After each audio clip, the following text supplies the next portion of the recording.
I apologize for not making a video yesterday. It's just, I have this thing about me where if you don't have anything to say, just don't say anything. And I was just sitting baking cookies for my son thinking, oh, he'll be so happy. And I always am doing things to make Joe happy, but it's pretty easy. But I was thinking, yeah, about how much easier it is to make Mary happy. Which led me to think of something that I ought to say to everyone. So that, because I don't know, most of you have already thought it, but if you haven't thought it before, you need to think it. I can't remember where I just heard somebody say it, but they didn't say it plainly. They said it so that if you think about what they said, then you'll come to that conclusion eventually. But what the thought is that if you want to motivate anyone to do something or be a friend of theirs, basically, if you want to teach anyone anything, first thing you need to do is establish a relationship, a trust between the two of you. If you don't have that, nothing's going to happen. And I thought, well, I spent most of Joseph's life building a trust between the two of us, where I would say something and then I'd do it. And he learned to realize that if I say something, I am going to do it. And I had to sometimes guide his mind and actually say, now I'm telling you this, that means that I'm going to do it. So, and then when I do it, I'd say, now this is me doing it because I said I'd do it. And a lot of stuff I had to explain very in detail to make sure that he was thinking what I wanted him to think. Now, Mary, she's just very amiable, she's very friendly. Something I'm not. I'm not unfriendly. I should say that. Outwardly friendly. I'm not unkind to anyone. But she just has a mannerism about her where she's just very kind and loving to everyone. It's like we'll be walking somewhere and if she sees someone sitting by themselves, she runs over to them and says, are you feeling okay? What's wrong?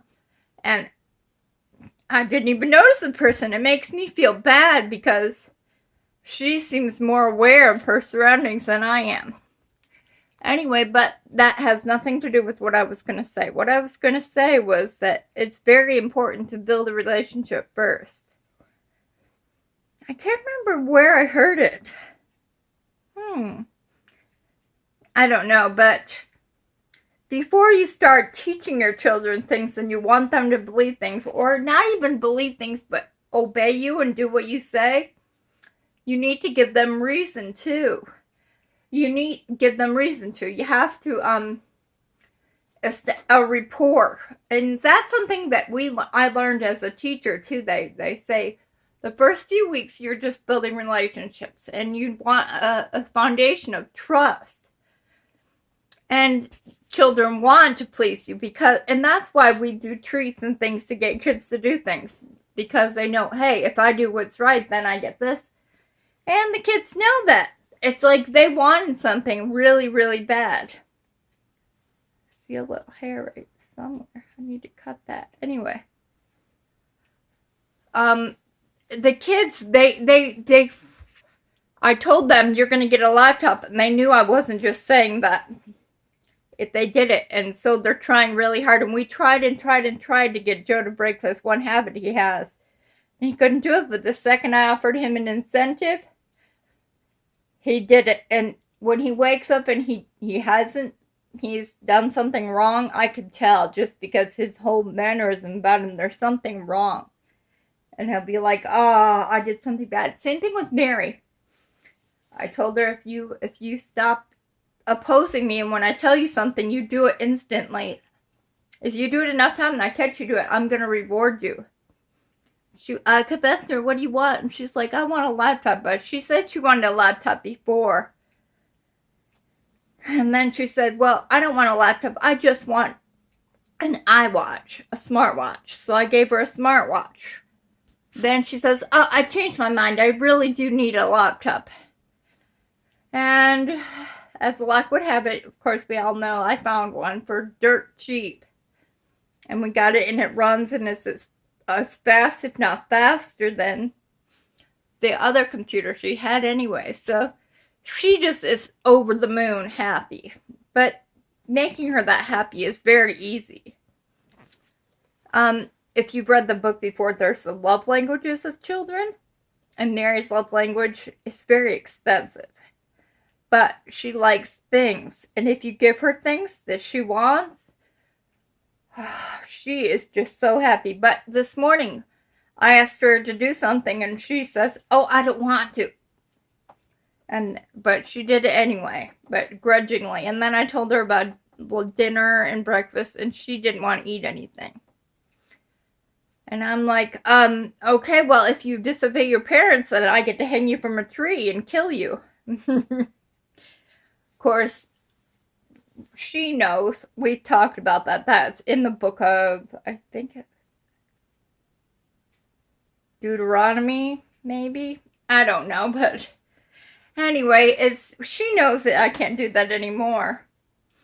But the whole fact was that I told her, well, I asked you to do something and you complained about it. I think I'm going to have to take that laptop away because that's for good children. And if you're being a good child, and then she got really somber and really quiet and she started, "What's for dinner, Mom?" And I told her and she goes, "Oh, that's my favorite." She overacts, of course. But the whole point is, the reason why she did is not because I gave her something, but because I established a pattern.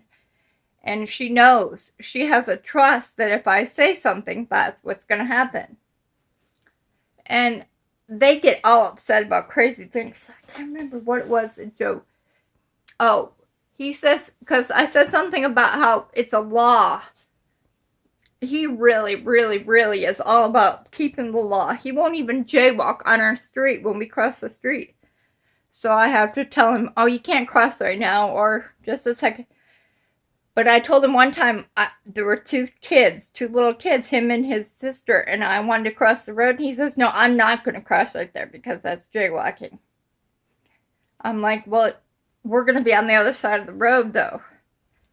And he still would not come. So I walked up to the crosswalk. I'm like, "Okay, now you can cross, can't you?" He says, "Yes," when we had the right of way. Which I wasn't going to say because I was teaching the kids how they should forgive people. And I honestly don't hold any grudges, but I'll tell you, after it happened, I was wishing it had happened. But then I thought, well, then I'd have the insurance bill. But I almost got hit by a car because what happened is there's a crosswalk. And I was waiting for the hand, so I was sitting there for a long time, waiting and waiting. But I see another car coming, and they've been waiting too. And I look at my watch, and it's almost time for school to start. And I was like, "Oh, she probably has a kid in her car trying to hurry up and get to school." So when the light turned and my hand turned green, there's a hand that goes, "Okay, it's time to walk." I just waved her on and let her go because she was in a hurry. And after she went, then there was no one. There was a car speeding down the hill, but they weren't even waiting at the stoplight. And my hand was getting ready to turn. So I thought, well, even if she is speeding and is late, she's going to be late whether she goes fast or slow anyway. So what's the point of hurrying? So I just go ahead and start walking across. I'm not going to sit and wait another whole cycle. So I start walking across. Well, she doesn't slow. She speeds up into me. And I'm like, "What the heck?" And her kid goes, "Didn't you see us out the window?" And I was like, the stoplight. And at that point, it just changed from the walk to the sign where it starts counting down. I was like, "I've got to hurry. I got to get across the road before the sign goes up." He goes, "Oh, okay." Anyway, so then I get across, and I'm like, she was in a hurry because she was trying to take that little boy to school. You know, it wouldn't have made a difference whether she got across or she waited for me to get across because I was hurrying anyway. But anyway, the whole point of the matter, I don't remember what the point of the matter was. We need to let our kids know that we keep laws and will obey laws, and they need to trust that if they do what we say, they'll be happy. And once they trust that, then they're fine. That's all I want to say now. I need to go cut that piece of hair. Looks like is that hair? Yeah, there's nothing on the wall. So there's two pieces of hair I need to cut. Okay, bye.